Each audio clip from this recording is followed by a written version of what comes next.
이제 5월 한 달을 보내고 또 새로운 한 달을 맞이했습니다. 이제 아까 우리 권사님 기도할 때 말씀하신 것처럼 전반기를 이제 마무리하는 6월 한 달입니다. 하나님께서 주시는 특별한 그 은혜들, 또 하나님 주신 그 샬롬의 복이 여러분 개인의 삶과 가정이 충만하게 넘쳐날 수 있기를 축복합니다. 그럼 다시 한 달 만에 이제 사도행전은 다시 돌아왔어요. 가정의 달, 가정과 관계된 주제를 가지고 말씀을 나누고 다시 사도행전으로 돌아왔습니다. 사도행전을 쭉 읽어보면 사도 바울은 가는 곳마다 복음을 전했습니다. 그런데 그가 복음을 전하면 복음을 받아들이는 사람이 있는가 하면 복음을 거부하는 사람도 있었습니다. 그러므로 우리는 내가 복음을 전했는데 전도했는데 복음을 받아들이지 않는 사람을 만나면 낙심하지 말아야 합니다. 언제나 복음이 전하는 곳에 두 사람이 나타나기 때문에 그래요. 오늘 본문에서도 똑같은 일이 발생합니다. 바울이 말씀을 전하는데 두 가지 반응이 나타나요. 수용과 거부입니다. 그 복음을 받아들이는 사람이 있는가 하면 여전히 복음을 거부하는 사람이 있어요. 여러분 한 달 전이지만 우리가 이제 마지막 사도행전을 살펴봤을 때를 한번 기억을 더듬어 보십시오. 바울과 바나바가 비시디아 안디옥 회당에 도착했어요. 그리고 이제 설교할 그 권한을 그 회당장이 그들에게 주었어요. 그러니까 바울이 설교를 했습니다. 그러니까 사람들이 이제 아마 은혜를 받은 것 같아요. 그러니까 회당장이 어떻게 요청했는가 하면 많은 사람들이 다음 안식일에도 다시 와서 말씀을 전해 주십시오 이렇게 요청했어요. 한 달 전이니까 좀 여러분 기억이 가물가물하십니까? 거기까지가 제가 전했던 내용이에요. 그러니까 기억을 더듬어 보십시오. 바울이 뭐라고 하는가 하면 항상 하나님의 은혜 가운데 있으라 이렇게 말했어요. 그 말씀을 빌어서 생각해 보면 바울이 말씀을 전했을 때 주님을 믿고 은혜 받는 사람이 있었다는 말이에요. 그리고 이제 오늘 본문이 시작돼요. 이제 일주일이 지난 것이죠. 여러분 다시 한번 본문을 보세요. 44절입니다. 그 다음 안식일에는 온 시민이 거의 다 하나님의 말씀을 듣고자 하여 모이니 그랬습니다. 그러니까 첫 번째 복음을 전할 때는 이제 그들이 좀 거의 도망가다시피 해서 그곳에 와서 복음을 전했잖아요. 근데 이제 두 번째 한번 바울이 전하는 말씀을 듣고 두 번째 모일 때는 보니까 온 시민이 거의 다 하나님의 말씀을 듣기 위해서 모였다고 그랬어요. 이런 사람이 있었는가 하면 여전히 말씀을 거부하는 사람도 있었어요. 여러분 45절을 보십시오. 45절입니다. 유대인들이 그 무리를 보고 시기가 가득하여 바울이 말한 것을 반박하고 비방하거늘. 그러니까 몇몇 유대인들은 마음에 시기가 있고 분노가 있어서 바울이 전하는 그 복음을 반박하고 비방했다고 성경은 기록하고 있습니다. 이 두 가지 반응은 2000년 전이나 지금이나 여전히 똑같습니다. 복음이 전해지면 그 복음을 받아들이고 기쁨으로 충만한 사람이 있는가 하면 여전히 복음을 받아들이지 않고 빈정대고 반박하고 비방하는 사람이 있다는 것입니다. 유대인들의 반대와 비방에 직면하게 된 바울과 바나바는 그곳의 유대인들이 복음을 거절하기 때문에 이제 복음의 빛이 이방인에게로 향할 것이라고 그는 선포하고 있습니다. 그 말씀이 46절이에요. 여러분 46절은 같이 읽을까요? 시작. 바울과 바나바가 담대히 말하여 이르되 하나님의 말씀을 마땅히 먼저 너희에게 전할 것이오되 너희가 그것을 버리고 영생을 얻기에 합당하지 않는다고 자처하기로 우리가 이방인에게로 향하노라. 여러분 여기에 아주 중요한 교훈이 있습니다. 복음이 주어졌지만 말씀을 들었지만 복음을 거부하는 사람이나 영생을 얻는 것을 자기 스스로 거부하는 사람들에게는 그 복음이 그들에게 들어가지 않는다는 거예요. 여러분 예수님의 한번 비유를 생각해 보십시오. 예수님이 길가에 떨어진 씨앗 비유와 같은 거예요. 말씀이 여전히 우리 가운데 우리 10년 가운데 떨어졌지만 길가같이 우리가 딱딱하다면 그 말씀이 우리의 마음밭에 심겨지지 않는다는 말이에요. 여러분 내가 복을 거부하면 그 복은 다른 사람에게로 갑니다. 복음을 먼저 받아야 할 대상은 유대인들이었지만 그들이 복음을 거부했기 때문에 복음은 이방인들로 향해서 갔습니다. 그것을 사도 바울은 로마서에서 아주 자세하게 잘 설명합니다. 우리는 이렇게 복을 거부하는 사람이 되지 않기를 원합니다. 우리 각자에게 주시는 복, 우리 가정에 주시는 복, 우리 목장에게 주시는 복, 그리고 우리 교회에 주시는 복 거부하지 않기를 원합니다. 아멘. 여러분 하나님은 유대인들을 부르실 때 바로 그 부르신 목적이 이방인의 빛으로 유대인들을 부르셨어요. 그래서 유대인들 자손들 가운데 메시아, 곧 구원자가 태어나게 하신 것입니다. 그런데 그 구원자는 이방인의 빛으로 또한 땅끝까지 복음을 전할 구원자로 이 땅에 오신 거예요. 그 말씀이 47절이에요. 제가 읽습니다. 주께서 이와 같이 우리에게 명하시되 내가 너를 이방의 빛으로 삼아 너로 땅끝까지 구원하게 하리라 하셨느니라 하니. 여러분 이 말씀은 이사야 49장 6절의 말씀을 인용한 거예요. 제가 이사야 49장 6절을 다시 한번 읽어보겠습니다. 내가 또 너를 이방의 빛으로 삼아 나의 구원을 베풀어서 땅끝까지 이르게 하리라 그랬어요. 바울이 이 말씀을 인용하면서 이제부터 자신은 이방인에게로 향할 것을 선포하고 있습니다. 그런데 사실은 바로 그 목적을 위해 하나님께서 이스라엘을 선택하셨다는 사실입니다. 하나님은 이스라엘을 이방의 빛으로 선택하셨습니다.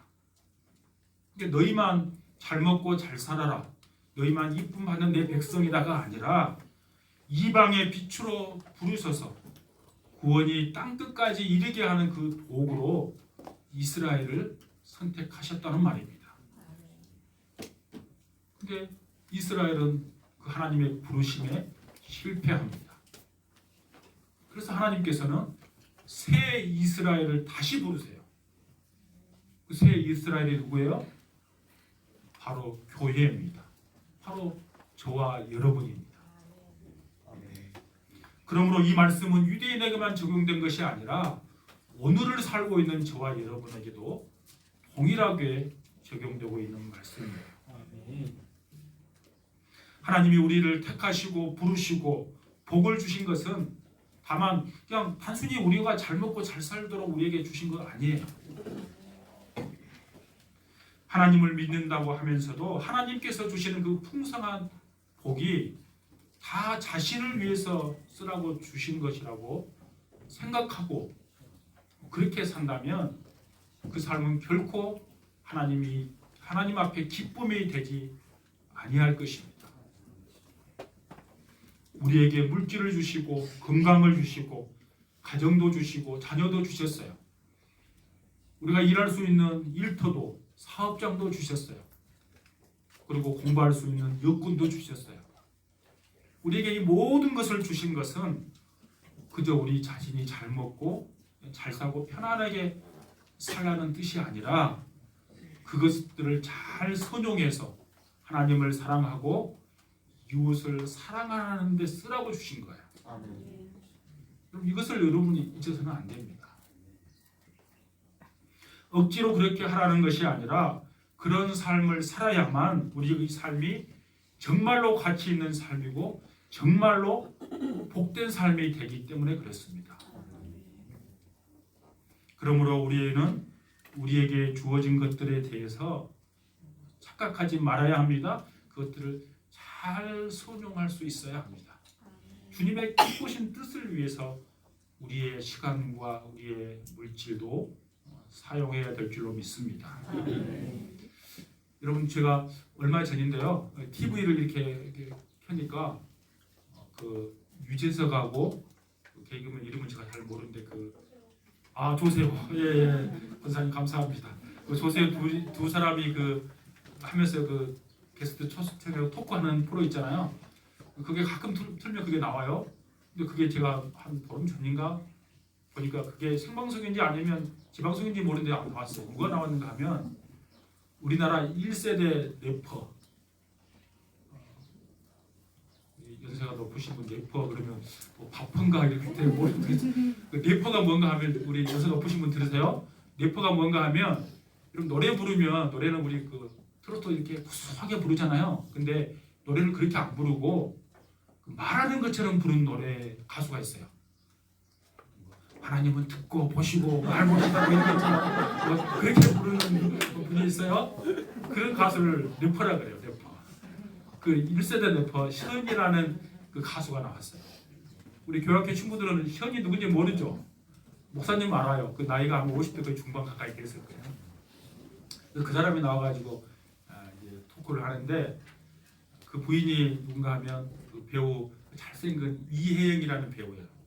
프로포즈 했는데 이 래퍼는 좀 소위 말해서 이렇게 요즘 말하는 꽃미남 스타일이 아니에요. 그러니까 계속 밀어냈대요. 근데 이제 그 진심을 받아줘서 근데 사실 이 선이라는 사람이 오늘 이름이 누군지 잘 모르겠어요.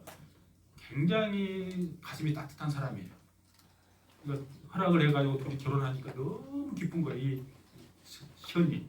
그래서 예식을 마치고 그날에 밤에 자기 아내에게 내가 이렇게 기쁜 일을 오늘 이루었으니까 내가 이 기쁨을 다른 사람에게 나누고 싶다고. 그러니까 큰 걸 이야기하면 깜짝 놀랄 것 같으니까 하루에 만 원씩만 우리가 모아서 연말에 그것을 다른 사람에게 나누자고. 그러니까 하루에 만 원이면 365일이면 365만 원이죠. 그걸 다 모아서 다른 데 흘러보내는 일을 했대요. 근데 그것이 첫 번째 시작이고 한 20년 정도 이상을 살았는데요. 그 부부가 지금까지 기부한 액수가 그때 이야기하는 거예요. 유재석하고. 유재석이 아깝지 않냐고 이야기하는데 얼마인지 아세요? 여러분 놀라지 마세요. 한 50억이 훨씬 넘어요. 그 배우들 지금 TV에 나오지도 않아요. 지금 인기도 별로 없어요. 그들이 부자여서 그렇게 한 거 아니에요. 근데 놀라운 것은 서울에 아파트 사는 것이 아마 우리나라 대한민국 사람들 꿈인지도 모르겠어요.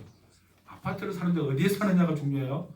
서울에 아파트 사는 게 그들이 꿈이었대요. 그거 다 준비해가지고 다 살려고 준비했대요. 근데 그걸 포기하고 필리핀에 있는 그 어린이들 한 100명 섬기는데 포기하고 그 섬기는 일을 했대요. 그 쉽은 결정이 아니죠, 여러분. 근데 그렇게 이야기하면서 그 얼굴에는 그냥 기쁨과 감사, 행복함이 가득 찬 얼굴로 그렇게 이야기하는 거예요.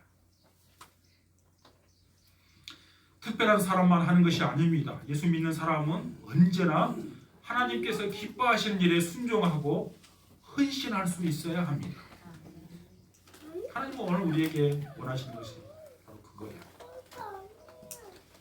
이러한 이방의 빛으로 삼아 너로 땅끝까지 구원하게 하리라는 그 사도 바울의 그 선포된 말씀을 듣고 이방인들의 반응을 보십시오. 48절, 49절이에요. 48절, 49절 같이 읽습니다. 시작. 이방인들이 듣고 기뻐하여 하나님의 말씀을 찬송하며 영생을 주식으로 작정된 자는 다 믿더라. 주의 말씀이 그 지방에 두루 퍼지니라. 아멘. 이방인들은 듣고 기뻐합니다. 그리고 하나님의 말씀을 찬양합니다. 그리고 영생을 얻도록 정해진 사람들은 다 구원받았다고 성경은 말씀하고 있습니다. 그럼 다시 한번 보세요. 영생을 주식으로 작정된 자는 다 믿더라 그랬어요. 작정되다, 헬라어 단어는 지명하다, 지정하다 그런 뜻이에요. 그러니까 하나님께서 영생을 주시기로 지명한 사람들은 다 믿고 구원을 받았다는 말입니다. 근데 이 말씀에서 우리가 소위 말하는 예정론이 나오는 거예요. 근데 예정론을 잘못 이해하면 여러분 혼란스럽습니다. 제가 의도한 것은 아닌데 이번 주 수요일 날이 우리 교리 공부하잖아요. 주제가 한번 교부 한번 봐보세요. 하나님의 예정하신, 이번 수요일 주제가 예정론이에요. 그때 자세한 설명을 하겠습니다. 근데 여러분 예정론이라는 것은 누구는 구원받기로 예정돼 있고 누구는 지옥 가기로 예정돼 있다, 이것에 초점 맞춰져 있는 것이 아니에요. 하나님의 은혜로 구원받은 것에 대해서 감사와 감격을 내 삶에 넘치는 것에 초점이 맞춰져 있어요.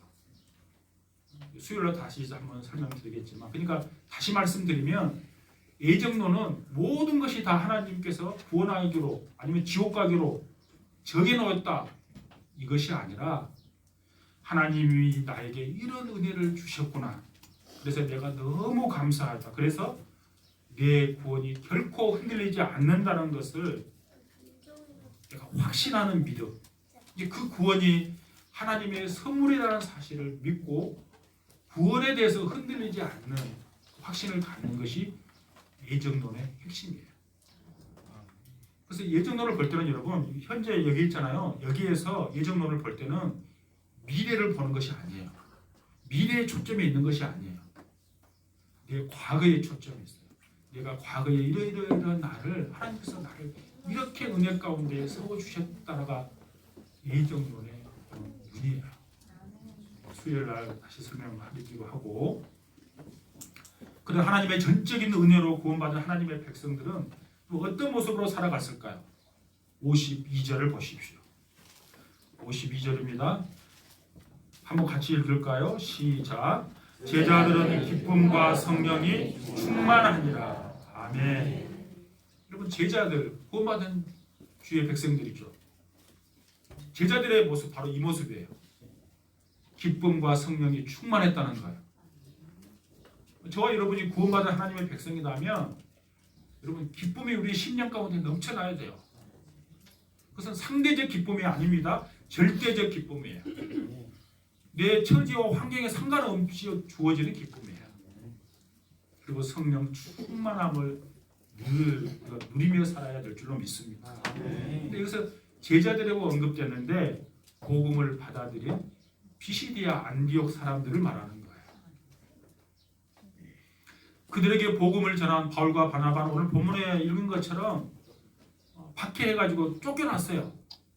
그 지역에서 쫓겨났지만 그 복음을 들은 사람들은 기쁨과 성령이 충만했습니다. 그리고 충만했단 말은 지속적으로 그렇게 이루어졌다는 거예요. 잠깐 기쁜 것이 아니라 그의 일평생 삶이 기쁨과 성령이 충만한 삶을 살았다는 말이에요. 여러분, 원래 우리가 비시디아 안디옥을 우리가 봤잖아요. 비시디아 안디옥은 세상의 가치로 가득 찬 황제의 도시였어요. 소위 말하면 욕망의 도시였고 세속의 도시였어요. 역사적으로 보면 알렉산더 대왕이 죽고 그 지역은 네 지역으로 이제 분할이 됩니다.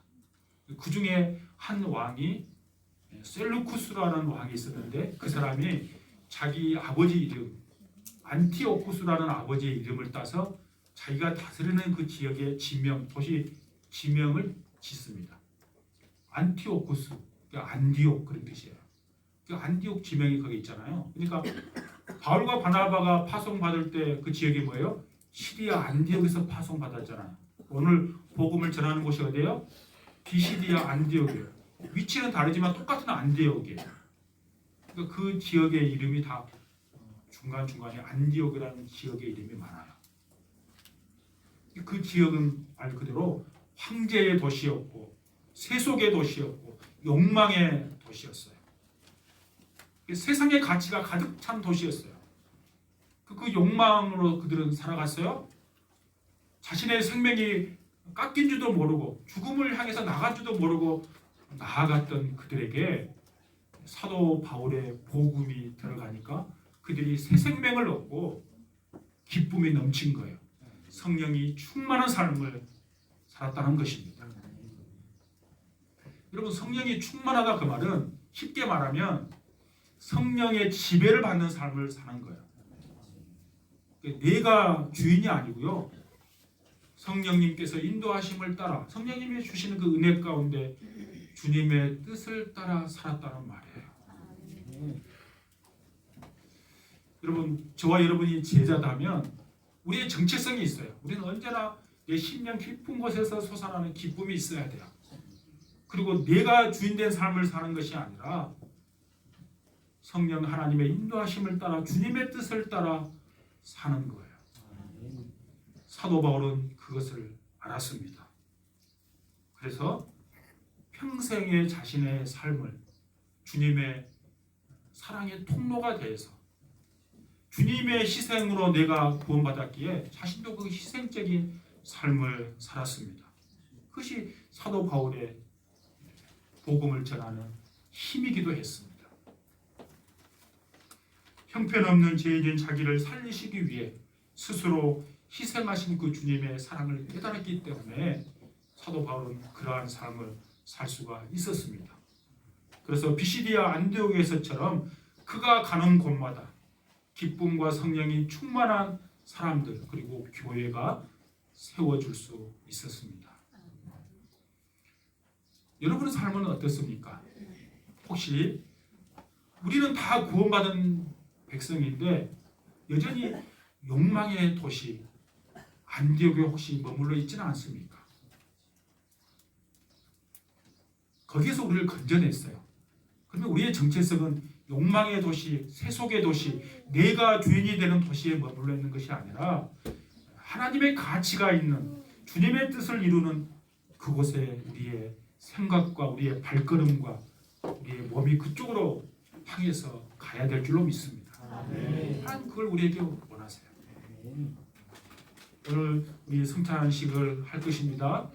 성찬식을 할 때 여러분 예수님의 십자가를 깊이 묵상하십시오. 우리가 여전히 안디옥에 있을 때, 욕망 덩어리로 있을 때, 멸망의 길로 가고 있을 때 우리를 위해서 십자가에서 자신의 모든 것을 내어주셨던 그 예수님의 십자가의 그 희생, 그 사랑을 여러분 깊이 묵상하십시오. 그리고 잊어버렸던 기쁨을 회복하고 성령 충만함을 회복하십시오. 그리고 혹시 내가 여전히 안디옥에 머물러 있다면 오늘 주님과 한몸 되는 그 성찬의 인식을 통해서 다시 그리스도가 있는 그곳으로 우리의 발걸음이 향해 갈 수 있기를 축복합니다. 그리고 여전히 안디옥에 머물러서 멸망의 길로 가는 줄도 모르고 있는 사람들을 향해서 생명의 복음을 증거함으로 저와 여러분이 주님의 선한 도구로 쓰임 받는데 부족함이 없는 주의 종들이 다 될 수 있기를 축복합니다. 기도하겠습니다.